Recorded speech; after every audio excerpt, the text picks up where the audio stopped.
Good morning, everybody. Hopefully you're having a decent Tuesday morning, if I remember the day correctly. Welcome to the Break the Cycle with DSD show. I'm your host, Duane. Going to help you start your day right, get things going, and trying to make sure that things are working correctly because things aren't looking correct right now. So if anyone is out there can hear and see me, just say hello so that I know that things aren't messed up. Oh, cool. I see some people coming out onto the show. Phone lines will be open today. You want to dial 1-424-373-5483 to be part of today's discussion. Hit the button to start that right now. Oh, I got all kinds of things going, rolling on the screen right now.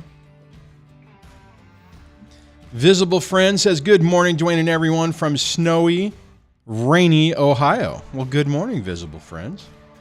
Glad to see you made it. It's been, weather's been kind of weird as well, though it's not snow. Well, might have snowed on Debbie the other day. George says, good morning, all. Good morning to you, George. Mark says, hi. Hi to you as well, and good morning. Jeff says, hello. Hello to you, Jeff. Oh, I'm not sure if I can pronounce that. Mr. Lalangle. Maybe I said that right. Says, morning, DSD. Morning to you. Defy Dad says, hey, DSD. Hey, DSD. Hey, Defy Dad. Says, morning, Duane. Morning to you, Seth. And M. Scott says, howdy, y'all. Thumbs up button. Thanks, sir. Appreciate the support. Anyways, if you want to call in today, 1-424-373-5483. I want to start off today by just highlighting again our friend Alex Falconi over at Our Nevada Judges, and he also runs The Proper Person. He again was brought on to the news yesterday to talk about that attack on that judge. The individual was sentenced yesterday. So they asked Mr. Falconi to come on, and they asked him some questions about procedure and his opinion on what happened. And I tell you, man, it is really, I just got to do this. Congratulations, Alex. I mean, being recognized for all the hard work that you've done. You know, I mean, he's navigated this process. When I say this process, I mean, you know, he's an advocate for our community. He's produced a lot of content on his on his The Proper Person. He has two channels. He has Our Nevada Judges, which is a company, and then he also has The Proper Person, where he goes over court procedures and stuff like that. And, you know, he and I met. Alex was my first interview that I ever did. So when we just we met through the power of the internet, and 7 years ago. And it's been really cool to watch his success and what he's been able to do, the ground he's been able to make, and just bringing awareness to the court systems, to the criminal court, to the civil court, to family court. It's just really impressive. So if you have not heard of Mr. Falconi, go check out his channel. If you're interested in Crime Watch, you absolutely should check him out, because on his Our Nevada Judges site, he actually covers trials, has camera crews, which, you know, he's got a small team that now, anyways, that small team kind of includes him, his wife, and, you know, a couple other people. But, you know, he's really done an outstanding, incredible job of just, I mean, building what he's built. So he still has his case up against the Nevada Supreme Court for camera access in all courts. And if he wins that, there's a really good chance we're going to finally start getting cameras in family court. And I think of all the things that are being worked to try to affect change, that is going to be the pivotal thing that changes everything. Because right now people don't get to see what's going on. You can't make content out of it, basically, is kind of what I'm thinking. Meaning that, okay, yeah, you have a court watcher who goes in and it's like a captive audience. You're preaching to the choir. What we need is cases where people can see things and really see the hypocrisy, the lies, how things are portrayed. I think a prime example of that. So I'll just ask you guys, I mean, 2 years ago when the whole Johnny Depp Amber Heard thing occurred. And I honestly think that had that not been televised and it wasn't easy to see really what was going on, and if all we got out of that was a filtered report of someone a reporter telling us what happened, I don't know if the outcome, I think the outcome would have been the same because the jury obviously wasn't seeing that. But I mean, the effect that had on the whole concept to just believe everyone when they throw an allegation. I mean, people got to see real time a smear campaign and to judge the believability.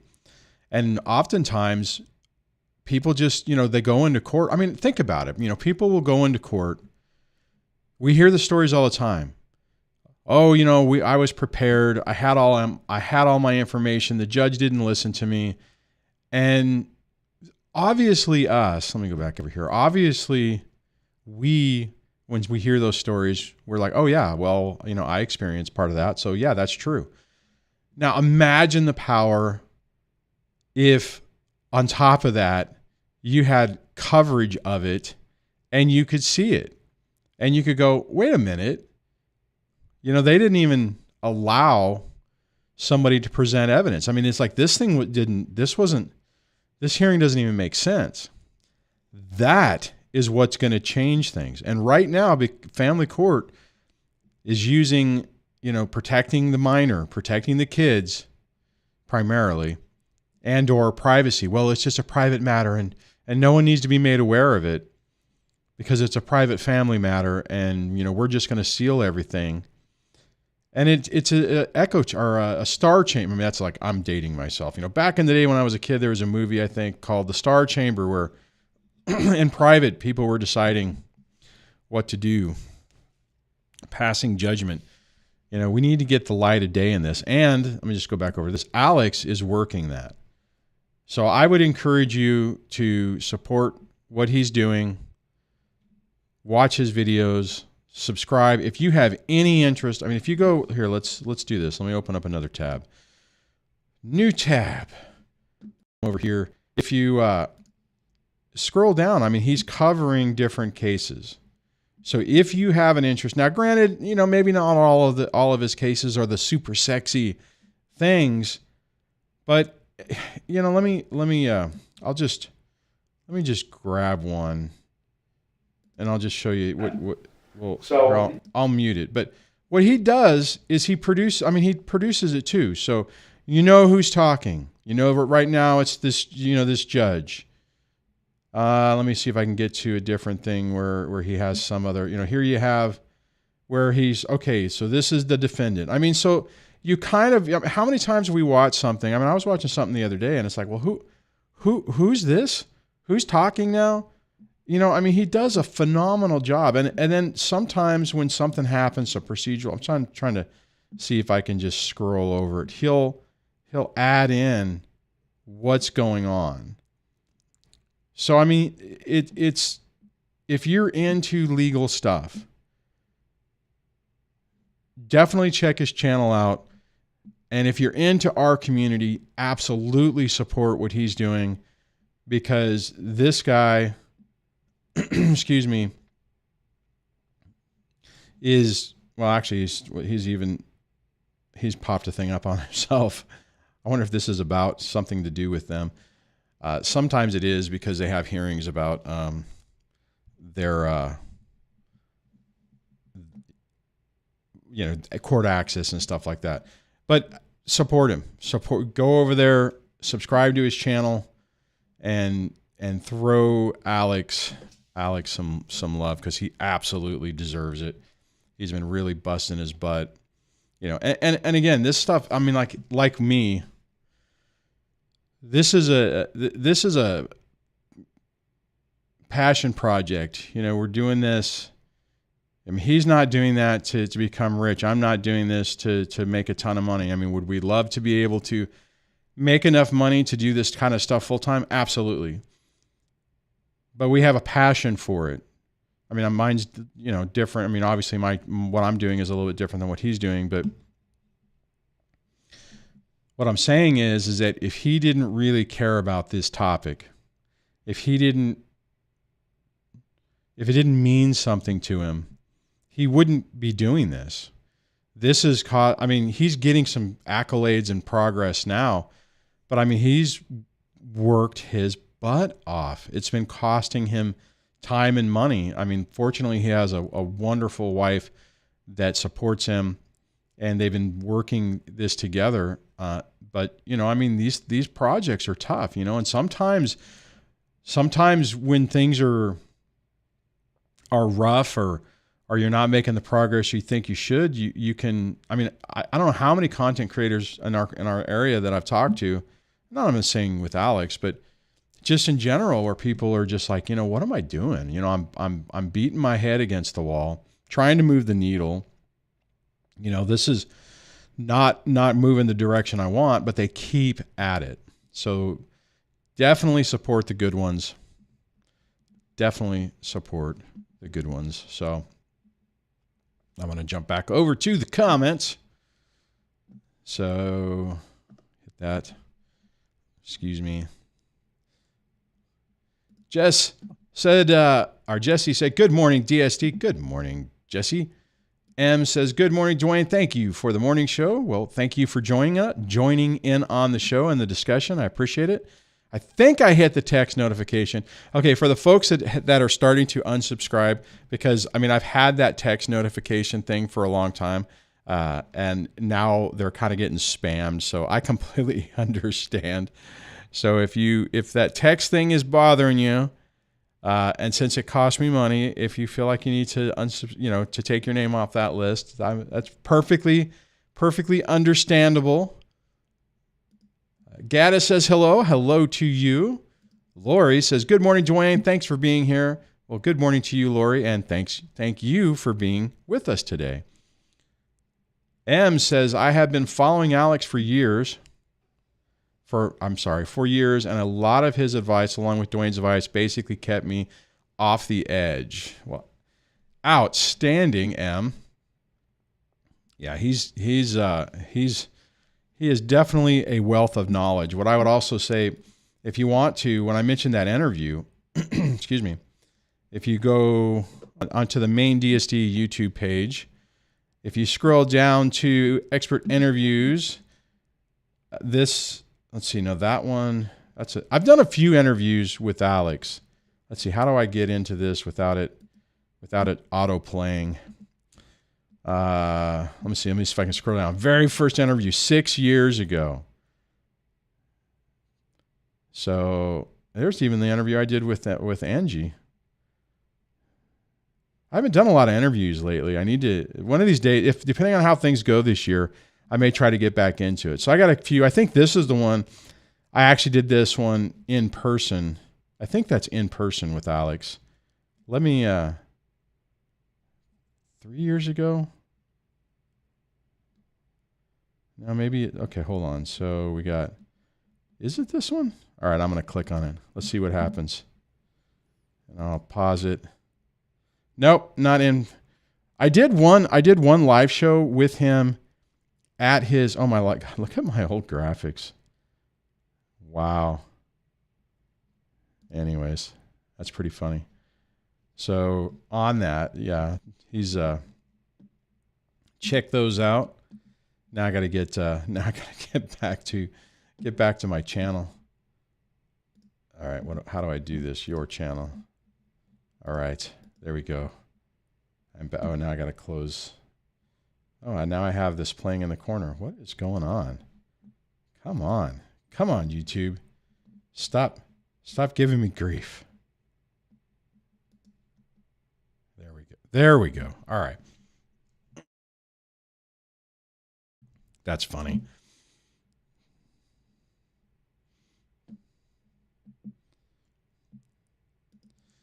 M says, all too often family court does not properly follow procedure or case law.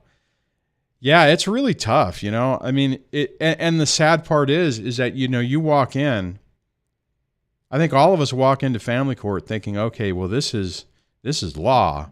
We're going to get justice. They're going to follow the rules. And shenanigans are not going to be, it actually blows my mind that so many people fall into that trap, and they learn the hard way the first time they walk into court that it isn't that way, that there's so much discretion.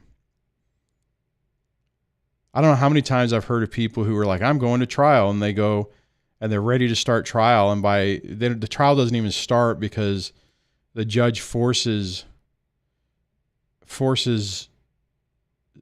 the parties to do a stipulated agreement. And typically it's because they say, you know, I haven't even seen evidence. This is how I'm going to rule. So if you want to, play the game, be my guest, but you know, this is what's going to happen if you want to do that. And it's like, gosh darn, just not right. Mr. Scott says, through my whole process, I really kept your message central in my thoughts. Quote, focus on your relationship with your kids. Oh, thanks, man. Well, I'm glad that was helpful. And thanks for saying that. I appreciate it. I appreciate it when you guys, why is this not, what am I doing wrong?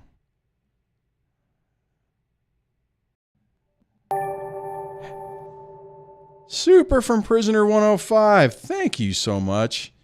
And I got to test out my newly redesigned alert. Hopefully that sounded and looked okay. I found a different one.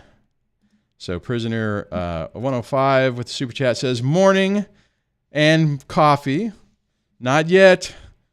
Today I will have the required ingredients to make coffee. Thanks for that. I really appreciate it. Oh, Lori says text notifications are great for me. Love them. Well, outstanding.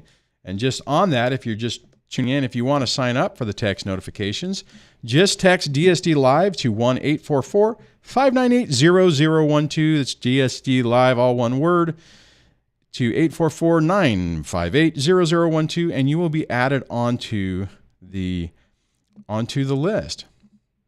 Lori has a question too, so let's come over here. As Lori says, Duane, I have 4 hearings in the next 5 weeks plus jury duty. Advice, how? Gosh darn it, the clock's getting in front of it. Advice, how to not get too triggered. Plus 3 children, grade school and middle school, plus my job. Lori, that's a tough one. I mean, it's going to be about recognizing when your anxiety and everything's starting to go up. And I'll tell you, I'm dealing with this now with the crap that I'm dealing with. It's good if you have what I would say. The other thing that's good is to understand what the realistic expectations are of these hearings are, right? Unfortunately, that would require, let me put it this way. When I do a coaching thing and I have a person who is kind of in your shoes. You know, the question I'll ask, I mean, realistically, I have more detail on what's going on with their case and what's going on, right? And oftentimes when they say, well, this is happening, and they're starting to get stressed and they're starting to get frustrated, I'm like, okay, so what exactly has happened so far? What has, you know, and they'll say whatever. And then it's like, okay, so what is, you know, what's the risk your attorney, if you have an attorney, is telling you? And oftentimes, you know, they'll say whatever, you know, whatever. Now, and depending on that, most of the time it's like, okay, well, your risk is like for instance, let's say you have 50-50 custody. It's been running for a year, 2 years. And now your ex is coming back saying, well, you're a scumbag and I want full custody. Well, they can do that, right? I mean, they can at any time file a petition with the court and say, I want this. But just because they say it doesn't mean it's going to happen.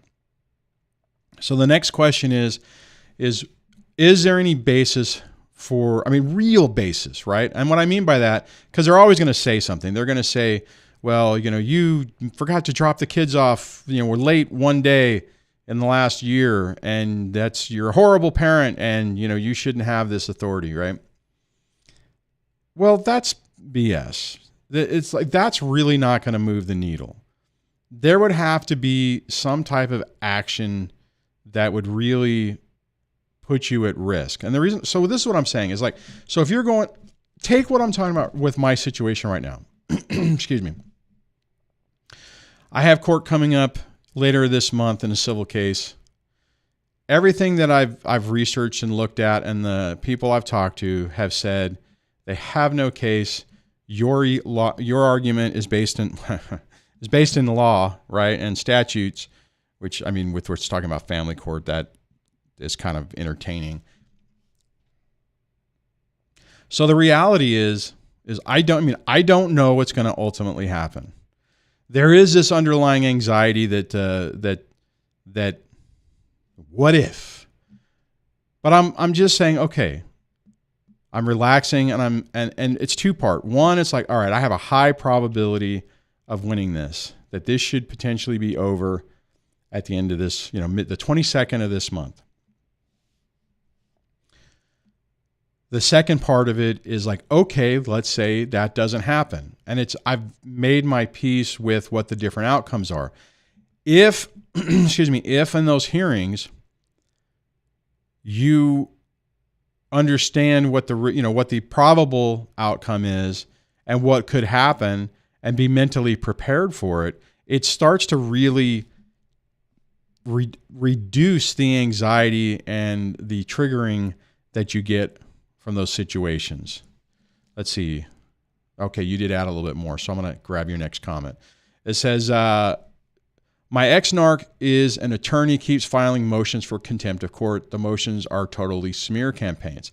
So here's the thing. If he keeps filing these motions of contempt of court, because he can, and they keep getting denied, it's actually hurting him and his credibility. I'm trying to think. I mean, technically, in the Dan Markel case, ultimately that ended in him being deleted. He was filing actions against his attorney ex-wife, basically going after her law license for the unethical things that she was doing in that. Not to say that would be the route to go, but typically these things tend to blow up in people's faces. Laura goes on to say, my ex uses this, filing contempt motions against me as a financial abuse as well. I'm out money for attorney, and he never gets ordered to pay all my fees. Is he representing himself, or is he also, quote unquote, paying an attorney? Part of the issue on that can be, you know, if you, let me back up. There are ways, depending on the statutes in your area, where when you can make a case for them doing that. Now, what you might have to do is get your attorney to basically file something specifically saying fictitious litigation? I can't remember what the term is, but there's a term for it for exactly what you're talking about, where you can get sanctions and stuff against that. You might have to research that. I'm actually, to be honest, I think Alex probably has videos on that. I don't know about them off the top of my head, so if I did, I'd pull them up. Let's see. Ideology says, L'Oreal, I feel for you. All I know is that you can manage a lot more than you ever thought you could. Concentrate on the love for your children and ensure the outcome you want is best for them. Yeah, I agree, but I get what Lori's saying, because you have somebody fictitious. That's what it is. Fictitious. Fictitious. See, that's the thing that's so frustrating about all this. There's these legal terms that are just like freaking letters mushed together that, at least for me, makes zero sense. I know when I was working on my documentation, it was, I look at some of the stuff that I wrote. Now, granted, I got a lot of it from lawyers, from attorneys and different legal experts that know the way to mush these words together. And I look at it, I'm like, I just keep reading it, and I'm like, what the hell is this saying? I mean, I had that with, I don't know if I can pull this up. I had that the other day with, let's see if I can find this real quick. I'm not going to show this on the screen because I do not want to effectively dox myself. But where is it? There's the file with all the stuff. And oh, by the way, my other filing was accepted. I was a little worried about that because I wasn't entirely sure if I made a mistake on it, but they accepted it. Well, see, this isn't technically that bad. But the comment was that the attorney had me, or the person, the consult I had says, furthermore, plaintiff's opposition to defendant's demurrer was rejected and therefore was technically never filed, and therefore the demurrer should be granted as unopposed. Now, that's not that crazy of a sentence, but that just is like, what?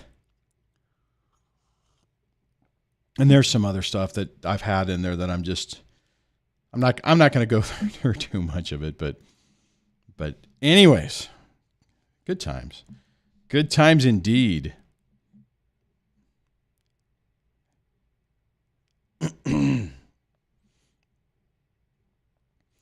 So Lori, let me know if that was helpful for you. But what you're feeling is absolutely, see, here's the crazy part. What you're feeling is absolutely normal. And I would even say expected. And so the sad part is that's exactly what your ex is going for. And again, like I've been talking about lately, is when they go to court, you cannot ignore them. Like, so every time he files this stuff, she has to respond. And I mean, hopefully, Lori, you have the funds. I mean, I know it's probably not fun, but hopefully you can deal with the attorney thing. And meaning that the cost is annoying, but it's not devastating, because then the only other option is to represent yourself, which, I mean, honestly, I think for all of us, if we could get in the mindset and be able to detach and to be able to do that, then I think in a lot of ways it's very empowering, because you're not just dumping thousands of dollars every month down the toilet just to have somebody go back and forth and then show up for a hearing. Lori says one judge, because I'm not going to try to say the word again, said he and his law partner were wholly not credible and ordered him to pay $95,000 in fees. But then 5 judges later on and many attorneys later on said he continues on.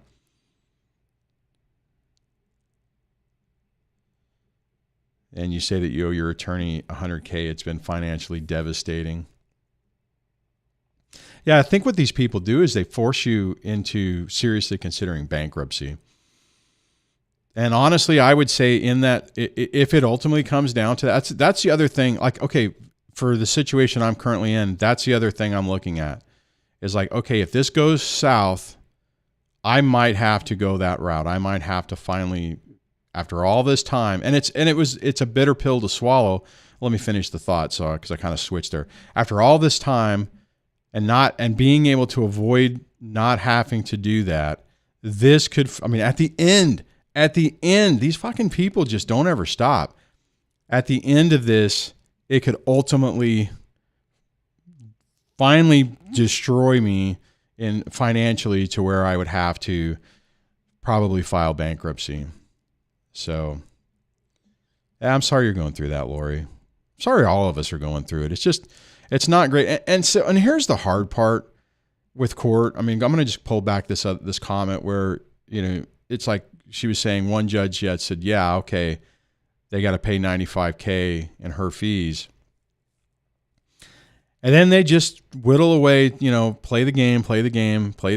And then, it's like nothing ever happens, or it just gets forgot, or gets overrun.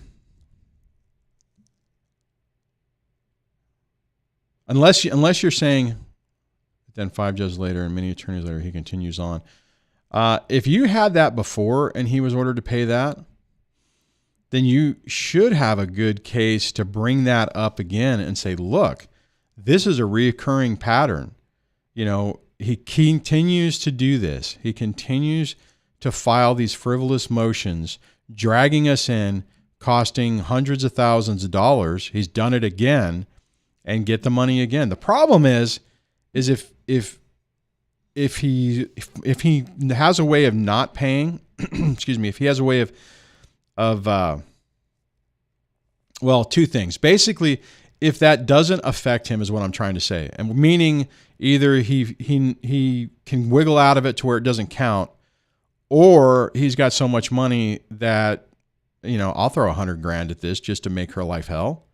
And that's what's really scary about people in situations where they have resources and money, is because oftentimes there'll be one person who is like, yeah, I'll burn this place to the ground just to make them miserable.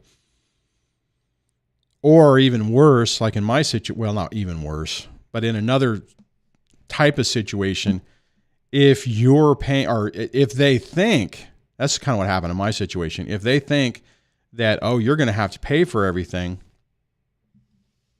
and then they're not worried about the cost because it's not their cost. They don't have to pay it. So again, oftentimes it's about finding the pressure point that really affects the person. And unfortunately, the trouble we have oftentimes is that we look at it like, okay, well, what would affect us? What would be the thing that would happen or could happen to me that would make me run for the hills or make me say, okay, fine, I'm done, or whatever. And we focus on that, and it's the complete wrong thing, because it's not the motivation, and it doesn't have the effect for a toxic, narcissistic person that's just looking for a fight. The pig that wants to roll around in the mud. I mean, it would be like, oh, okay, well, I would like to be on nice, clean grass and all washed up and clean. And so you're trying to move towards that. And you're like, well, I know if that was the case and I had a nice clean shower over there, if someone got me all muddy, I'd want to gravitate towards that. Whereas, you're basically putting somebody in the mud and they love it there and they don't want to get out. See, the problem, Lori, in your situation, it's like, how do you, because even gray, I mean, maybe this is what started is you went gray rock and he wasn't getting the reaction or the response, which is probably not the case. If he's an attorney, he probably knew. He's like, oh, well, I know what I can do. I can just file these motions and that'll drive you crazy. Yeah, and sometimes it's hard to figure out what is the motivating factor for these folks. What exactly is it that you can do to get them to say, okay, fine, I don't want to play this game anymore. So like in my situation, I think partly it was, I think the ex ran out of money, and I also think the reports and things weren't going in her way. So it was like, okay, well, this is not working out for me. So I need to just back off because this could go poorly. Sometimes they don't care. Sometimes they will burn the place to the ground to get what they want. Okay, I'm scrolling back up because I missed a couple of comments. Ideology says family court should be an even playing field if indeed its objective is the best interest of the children. It's a scam that you can be financially abused. The system is broke. Same in the UK. Yeah, I agree with you, man. It's funny. I was talking to an attorney last night on my situation, and we were talking about, my question was about service, and I'm like, okay, so, I have to every document I have to serve. And they're like, yeah, you can do electronic service if everyone agrees to it. And I don't know how to accomplish that. So otherwise you need to mail it. And then I'm like, okay, fine. And I said, well, there's no option except for certified mail. And he goes, well, then that's what you have to do. And I'm like, every time I send a piece of paper, it costs me $100. And his comment was, well, litigation is expensive. I'm like, it was just, it's a good example of what Lori's talking about. I mean, they force you to engage. And if you just say, you know what, I'm not showing up, then what'll happen is they will get a summary judgment, basically where it's like the other party walks in, you're not there. They file the thing saying, I want $1 million in full custody and a brand new airplane. And, the judge can go, well, no one else is here, so the other party doesn't care. So yes, I'm granting this in full. So they force you to the same in my situation. I have to respond to this. I have to engage. I have to, deal with the stress of, and the crazy part is it's not just nothing. It's not, I'm trying to think of a different example. It's not like at work and you have to, you have a report you have to do. Oh, okay. All right. Well, I'll work on it. And, and there's no stress or anxiety. Well, I guess technically a work thing, there could be stress and anxiety, but it's just different. But then you throw something like this out and then you're constantly thinking, well, what happens next? What is the next thing? What if they say that, like even this, with my last thing, when I filed my demurrer, when the opposition to my demurrer was on its way, I'm like, well, what are they going to say? Are they going to lie? Are they going to try to fabricate something? The whole thing's a lie. Don't get me wrong, but what is the next move? And I swear it's the universe. Like in that situation, the universe was just screwing with me because it's like, okay, I knew it was coming, saw that it got rejected in the court.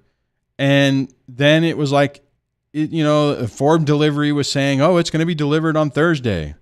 And then it was Friday. And then it was, it's like nothing, everything just kind of keeps just lingering on. It's just really, really frustrating. All right. There is a phone call, so I'm going to do that. We only have the last 10 minutes, but let's go to that. We're going to go to line 1.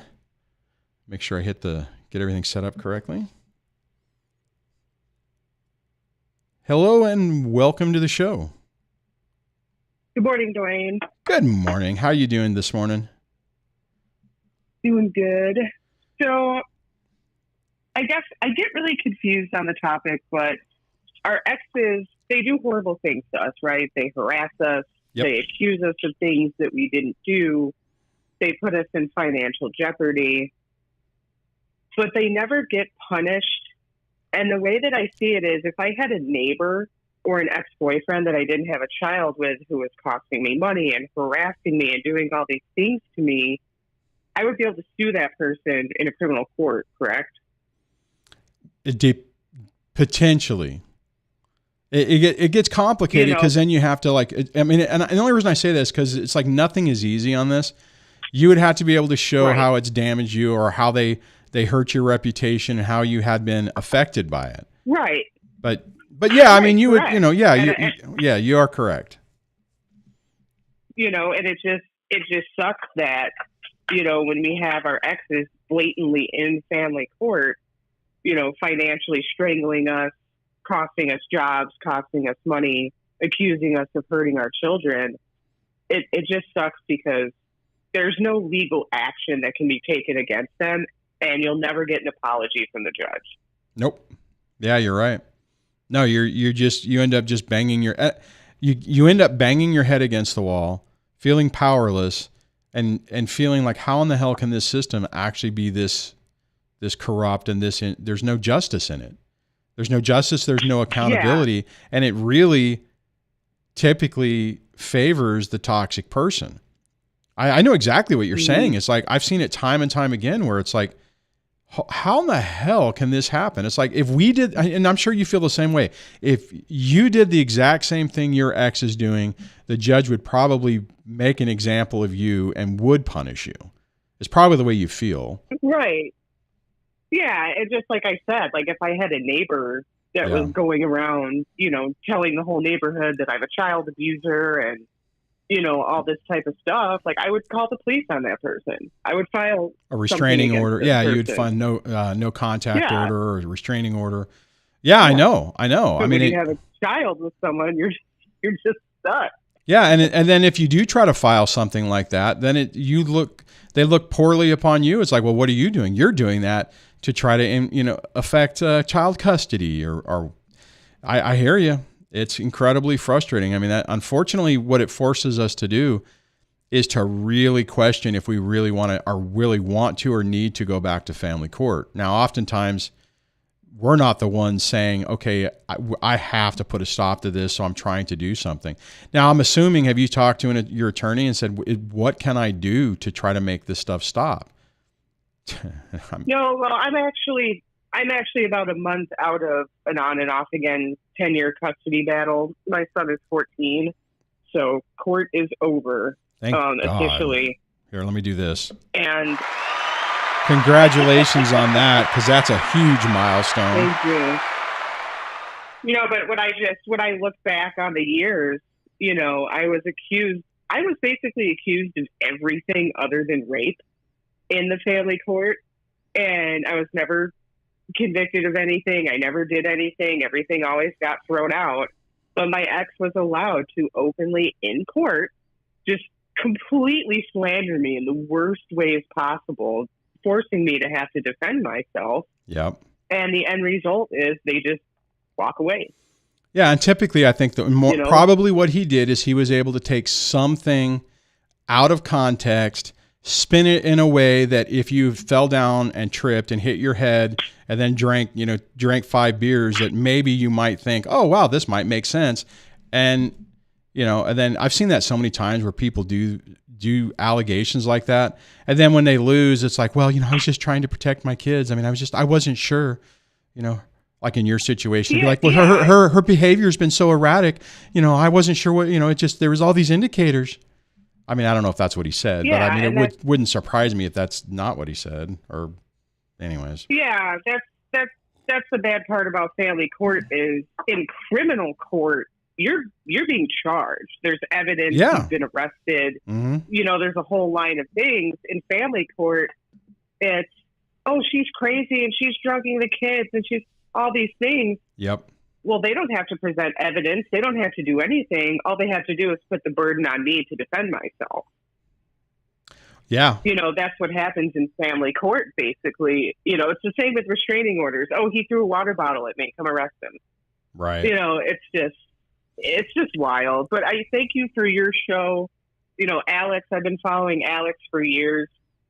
And you guys don't understand how important you are, because when you're going through high conflict custody cases, nobody gets it. Your friends don't understand it. Your neighbors, your parents, people sympathize with you, but they don't really get it. No, they don't. And unfortunately, a lot of people just who haven't been through this default to, well, if you're going through that, then there must be some truth to it. why nobody would lie about something like this, so what's, then I mean, it's so freaking annoying because you get your name dragged through the mud and no recourse. And then half the time, even if you do win, everything is sealed. So it's not like you can, drag the documentation to say it's unfair. I mean, it's just, I know exactly what you're saying. It's just, it's not right. And you're right. In another situation, you would be able to potentially go sue the person for slander, especially if it affected you or affected your job, or somehow you could show a correlation that this behavior has had a consequence, but not in family court. And then sadly, the risk is that if the judge happened to one of those allegations go, oh my God, this is, and this is where it's really bad in the beginning, because at the beginning when there's no history, they can oftentimes go, oh, well, this is serious stuff. We need to look into this, and we need to protect the children in the instance that this might be true. Now, they don't do that as much as they used to in the past, but that used to be the slam dunk, right? Somebody would come in and say, mom's a drug addict and this stuff is happening. And they go, oh, wow, okay. Well, then what we're going to do is we're going to take the kids, we're going to make her go through a drug rehabilitation thing and get mandatorily tested. Right. So here you are. And I'm just making this up. I don't know if this is what you're dealing with, but I'm just saying, that's the type of crap that happens. Or like in, my situation, when I'm like, I want 50-50. Well, you're a scumbag and we don't know. So you're going to have to prove that you're not a scumbag. And, we'll give you 5 minutes more time. And if you can keep the kids alive in 5 minutes time, I'm being sarcastic, but I mean, it's like, you end up having to jump through hoops. And unfortunately, no, go ahead. Well, yeah, that's exactly what happened to me. Yeah. I mean, I have 50-50 custody. I have joint custody. It's just over the years, anytime my ex farted and the wind blew the wrong way, they're like, oh, we just got a tax return. Let's go back to court. They just loved going back to court to punish me. And every time, like, why do I have to defend wild accusations when they presented no evidence? Yeah, I know. Why do I have to defend myself against anything? Like, you can just go into family court and, like you said, be like, oh, they're crazy. You can't trust them. There's a picture of them drinking a beer from a decade ago on Facebook. Yep. It's just, it's completely crazy. No, I know. And the sad part is I think typically on the other side of it, on our side of it, on your side of it, you would never in a million years. I am sure there's probably things you could think of within the relationship with your ex that if you wanted to cherry pick instances, you could blow those up. But it feels gross, And I chose. I'm like, I'm not going to do that. I am not going to go over a 20-year history or 20 and then start pulling stuff out. Well, this one time, you did you did drugs before you knew me. It's like, I could have. I could see how I could have spun an argument that, the behavior has changed and I don't know who this person is and they're hanging out with weird people and they told me a story 20 years ago that they did heroin or whatever. I'm just like, yeah. But I'm like, do you really think that? It's so annoying. And then the reality is, so what you're effing ex, it has done is well, you said 10 years.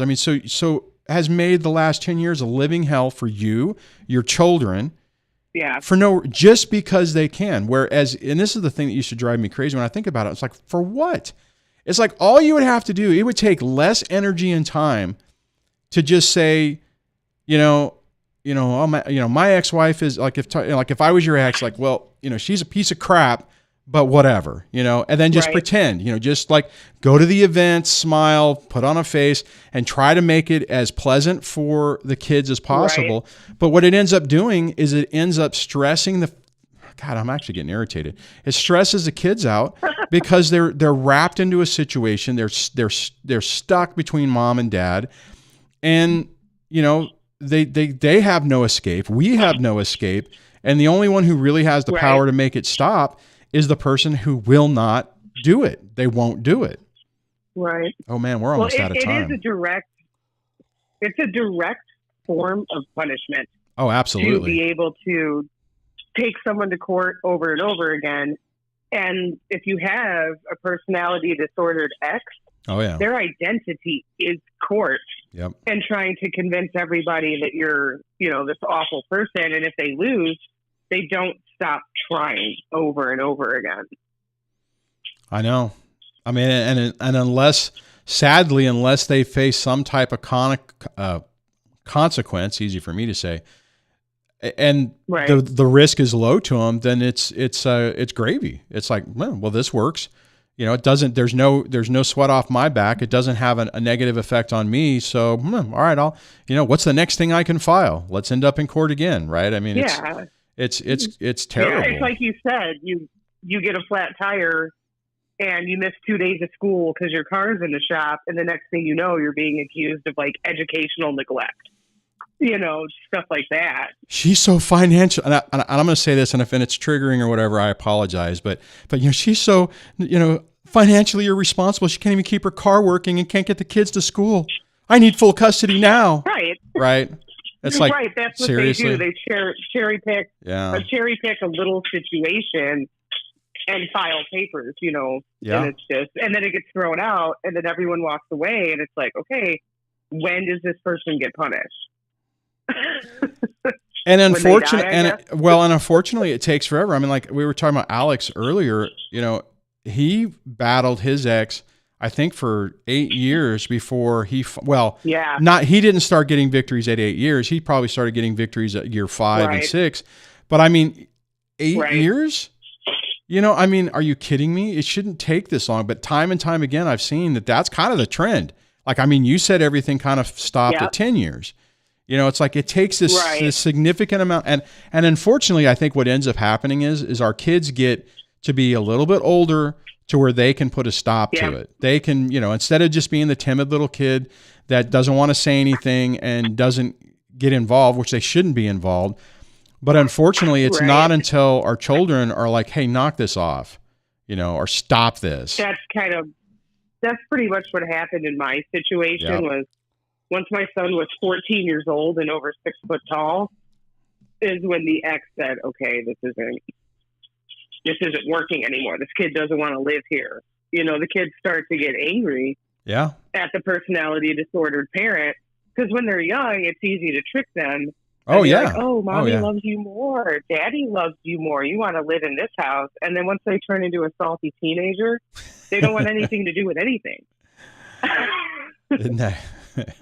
Isn't that so true? It's like and that's a frustrating, I think, part for us is we end up beating our head against the wall, and we take it as a responsibility, right? So when the kid's a salty teenager, like you said, you can't just pawn them off on the other. Well, you don't want to pawn them off on the other parent. Well, maybe, but there are probably times where you're like, oh dear God. But I mean, it's like, hey, this is my responsibility. I'm supposed to take care of this, and you stay in the fight. Where these other people, they don't want to do their actual work. They just want the image credit, and they want to punish the other party, to show that they're, I mean, it falls into the normal thing. It's like, well, I'm sure the ex is thinking, if he can show that you're a piece of crap, then no one will believe you. The smear campaign will work. So if you turn around and said anything bad about him, well, you're worse, right? I mean, that's the whole point of a smear campaign. Yeah, that's the whole thing. Like you said, when you haven't done anything wrong and you're just a normal person, your ex is looking for anything. They're scanning, your old Facebook photos. They're doing everything they can to create a narrative that just never existed in the first place. Yep. Oh, yeah. No, I mean, and it's like then you get paranoid because then you're constantly thinking about, okay, well, what how can what I'm going to do, is it going to be used against me? And, and then why absolutely. I got, then you have that struggle to where you're thinking, well, screw it. I get to live my life. I'm going to do whatever. And then it's like, realistically, well, you need to be a little measured because it's going to be used against you. So yes, you can go live your life, and yes, you can do whatever you want, but at what cost? Right. I mean, it's a draining experience. That's where that's where the anxiety comes from. Oh, absolutely. And that's why these situations are so damaging, because I'm kind of like Alex in the sense to where like the first 4 or 5 years, I got railroaded. I was depressed. Yeah. I was halfway suicidal. I was being accused of insane things that I never did. And I just had my head in the sand, just trying to survive, trying to have a job, trying to take care of my kids, trying to be a good wife. And I have this family court cloud over me. And every day you wake up and you're like, oh my God, like I can't function. Yeah. Yeah. I hear you. You know, and if you don't snap out, but once I snapped out of it is when I started having wins in court, when I started paying attention and eating healthy and exercising and getting my brain back to a place where I could function and to stop having anxiety. You know, there was a point to where if I even saw their car in traffic, my heart would fall into my ass. I remember those days. Isn't it weird? I mean, once you're on the other side of that, I mean, I don't know about you, but when you think back to that, it was like, wow, that is so weird that I had basically a PTSD response just by seeing not even their car. A car, you know, it's like I used to, you know, the Dodge Grand Caravan, gray, you know, all over the place. Every time I saw one, I had a freaking panic attack. You know, now it's like when I see a car, I'm like, oh, is that her? And then she has dinosaurs or bats or something, dragons on the side of it. So I was like, oh yeah, okay, that's it. And it's like, of course, you know, but it's one of those things where it's you know, now I can look at it and go, oh, okay, all right. You know, oh, that looks like her car, big deal. Or, oh, that is her car. You know, I don't know. It's just, these things really stress you out. I think that's the one thing that like family and friends and people don't understand what you're going through. Yeah. Is the heightened state of severe anxiety that you get put in. I mean, think about it. I mean, take ourselves out. If somebody before had come to me and said, you know, oh, I see my ex's car and I have a panic attack. I have PTSD. You'd think, right. What? You're freaking out over the parent, you know, the mother of your child, or, you know, your father, your right. I mean, it's like, really? And then it's like, then you're living it and you're like, oh my God, this is real. This is a real thing. Right. Hell, I used to have that. You probably had the same thing, especially with all the court you've had to deal with. Mm-hmm. Going to your damn mailbox. Even like, oh yeah. Like even there was a point where like I had to meditate a couple minutes before opening our family wizard. Yeah. Because just even opening the app, my heart would start to explode. I knew there would be some message of, you didn't, you know, cut his sandwich facing north in half 5 times, and I'm going to court, you know, and it's just always something like. Yeah. No, it's crazy. And you're right. People just don't understand. Hey, unfortunately, I'm going to have to run. I started late. Good. So thanks for calling. All right, man. She had a lot of great points on that. I mean, it's kind of funny. I mean, if you're new at this, and unless I'm wrong on how that conversation was going, we were actually kind of laughing about some of the experiences because it's so bizarre. And I'll tell you, there was a period of time early in this whole process where I never thought that I would be able to feel like that. So there is a way to get your life back. You do overcome this. You have to approach it differently. Like the caller was saying, you know, doing the meditation before opening Family Wizard, getting mentally prepared to do that. Unfortunately, we have to take active steps to minimize and mitigate the effect of what these toxic freaking people do. So on that, I'm going to wrap today's show up.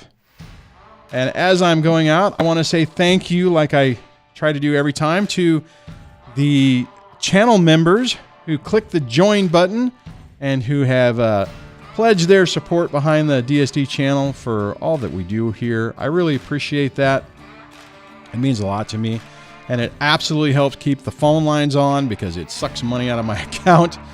and keeps me going. Actually, and what keeps me going even more is the awesome feedback you guys give on how this channel and what I've done here has been helpful for you. So I really appreciate you saying that, because if it was not for that feedback, what am I doing? Why would I do this? On this, I hope you have a great rest of your day. Take a deep breath. Don't let these garbage humans ruin your day. And on that, I will catch you here tomorrow at 6 a.m. Pacific for another show. Take care, guys.